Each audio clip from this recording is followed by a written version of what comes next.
and welcome to Rick's TruthCast. There's not going to be much of a comedy or music thing going on here. I am RikRox, or whatever you want to call me. There's been a lot of speculation about what's going on in the U.S. election, who's winning, who's not. The mainstream media definitely have it wrong, whether it's Fox or CNN or whether it's Global News in Canada here. They just insult Trump. They don't say much about Kamala. They don't really care. In Canada, I mean, specifically. And anyways, I just wanted to do this quick video so I can have my predictions on record. We are just literally exactly a fortnight away from the U.S. election, which is November 5th, 2 Tuesdays from now, and I'm recording this on October the 22nd. So I'm going to use I'm actually going to use, yes, the CNN's electoral map. Why not? It works as good as any other electoral map would. Actually kind of looks nice. It's got that fancy young 30-something-year-old picture looking of Kamala Harris, which is inaccurate. And it's got that fancy, lovely 60-year-oldish picture of Trump. I think they've been using that same picture of him since the 2016 election.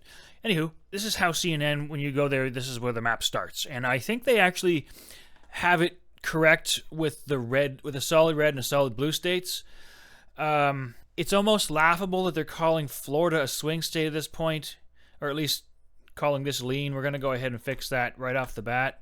I think Trump's winning that by 7 percentage points, something like that. The polls in the last two elections overstated the Democrats from anywhere from 4 to 9 percentage points, depending on the state or the national poll, depending at the time of the election in 2016 and 2020. Right now, they're probably doing that almost for sure, actually. There's various reasons why the polls that you're seeing will overstate the Democrats. It's not some kind of conspiracy where there are 20 or 30 different poll companies and universities and all that are finding ways to make it look like the Democrats are doing better than they are.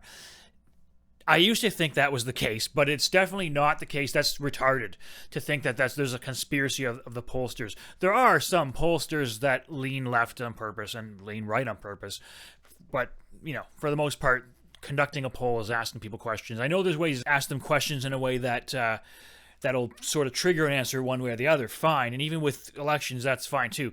But not the entire bunch of pollsters. There's a few reasons why the last two elections, and almost for sure this one as well, that the polls are overstating the Democrats. There's a hardcore base of Trump supporters that don't trust the system and don't trust the deep state and so forth. And that's not 100% of his supporters. Of course not.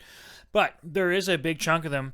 And if you have that personality type, then you're also going to be you're going to have more likelihood of, when you get a call from a pollster, you're going to be more likely to not trust them with your own personal information or even your decision of who you're going to vote for. So that's one. Two is this reason is more likely going to be the case, actually. People are shy to admit to a stranger on the phone they're going to admit that they're going to vote for Trump. Even now, even after he got shot and all that other stuff, it doesn't matter. The mainstream media and most of Hollywood have still been constantly bashing him since he won the primary in 2 elections ago, for 8 years now. This certainly happened in the last 2 elections. So I'm going to go through some of these states and show you what I think is going to actually happen and why. Okay, so let's take a look at real clear polling. And each of these battleground states, this is just an average of probably the last 4 or 5 polls that they've covered, that not by themselves as well. In fact, if you go into Arizona, for example, 7 polls coming from October 8th to October 21st, and then the average is 1.8. So let me go back here. The Trump campaign's numbers have been going up consistently for about a week and a half to 2 weeks. In every swing state, they've been going up, whether it's slowly or fast, some faster than others. So we know this 1.8% average. We know all these are wrong. If you look at the smallest lead here would be 0.4% in Wisconsin. So that's the smallest one. So anyway, let's go back and look at Arizona. We're gonna go ahead and give that to Trump and see where the numbers are. We're gonna leave that as lean, of course. Georgia, 2.5%. I haven't seen it be that high at all. So that's going to Trump for sure. North Carolina, if I was to guess without having looked, is probably the next highest. No, it isn't. It's a lot closer. I mean, this is kind of weird. I guess he's doing better in Michigan now than North Carolina. North Carolina is the only swing state that he did not lose, that he won in both 2016 and 2020.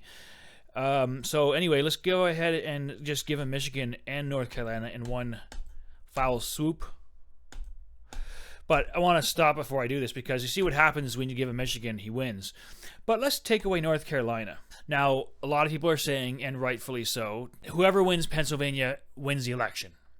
That is because of the trends. If Pennsylvania swings towards one other person, then the other states that that person needs, that candidate needs, are almost for sure like 99% or 90%, let's say, plus percentage. The other states that they need would have swung that way as well.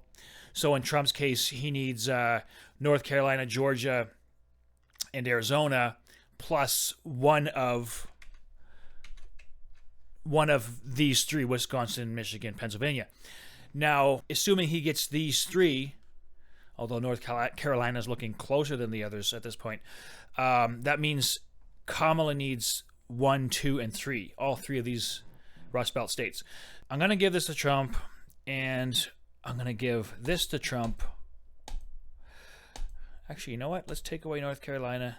Now he's got Michigan and Pennsylvania, which he is leading by what? Let's see. Pennsylvania, 0.8.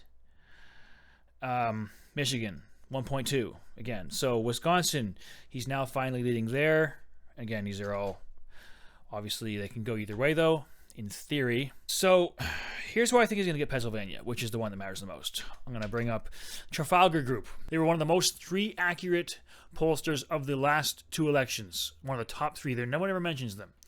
They're small, and they're a smaller group, but they were accurate. They're the only poll group to predict Trump's victory in 2016. And they had some of the closest calls for 2020.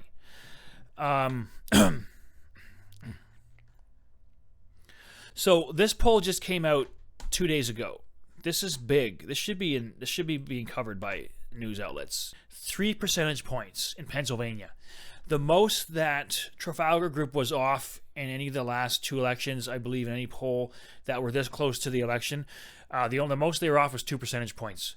So if they're saying that Trump's leading by 3 percentage points, then Trump's leading by, at least 1 percentage point.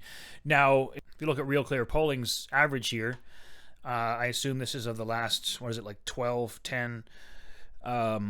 This is going from October 8th to October 19th. Now, you can look over here. Now, obviously, they're hit and miss because each poll is going to be coming from a different source.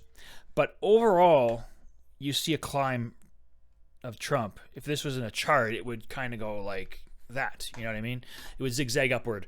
I would say the newest, you could just take the last week worth and you're going to get more accuracy. And that would put Trump, according to this website, by, 2.2, 2.5, closer to reality. So we're going to give that one to Trump. We're going to take this one away. We're going to show you.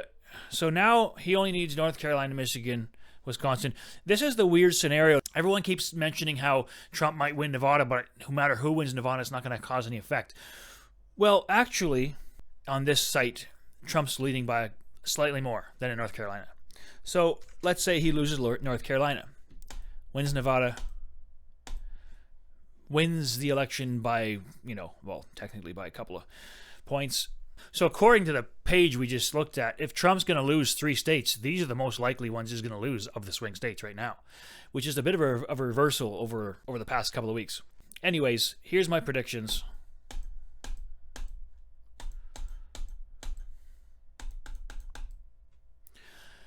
And I'm going to call that he takes Minnesota as the first Republican to do so since 1972.